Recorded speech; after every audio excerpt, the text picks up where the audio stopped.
For Social Security disability benefits, there's kind of a complicated answer to that question, and I'll break it down into the easiest way I possibly can.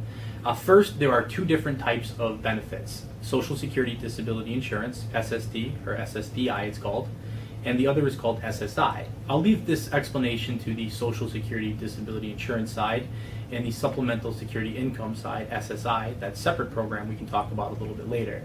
In terms of Social Security Disability Insurance, in order to be eligible, Social Security requires that you either have a disabling condition that would prevent you from working for 12 months or more, or has precluded you from working for 12 months or more. In order to qualify, your conditions could stem from anything: physical conditions, a diagnosis of a disorder such as cancer or other diseases, all the way down to psychological problems as well, anything that would prevent you from working. Now, the rules do change in terms of eligibility based on your age. There's different regulations. A 55-year-old person likely is going to have an easier time of getting them than a 30-year-old person with similar physical disabilities, for example.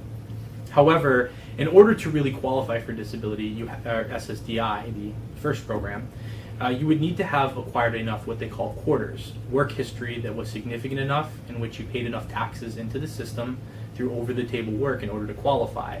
Once you do qualify, you would be eligible to get those benefits if you do become disabled. There are some caveats to that in terms of how long after you stop working you have to be found disabled by. For example, if you stopped working for a non-disabling condition, to take care of a family member, to have children, and years later you ended up becoming disabled, that could change the game a little bit in terms of how it works. But really, from the basics, it's that you have to be disabled and unable to work for a lengthy period of time, and you have to have had enough work history to qualify for that program. The other situation that does come about is that individuals that have not worked, or that may have not worked in a long time, can still qualify for Social Security disability, but it's through that separate program called SSI, and we definitely can talk about that a little bit later, because there are many, many Americans that fall into that category that can benefit from that program as well.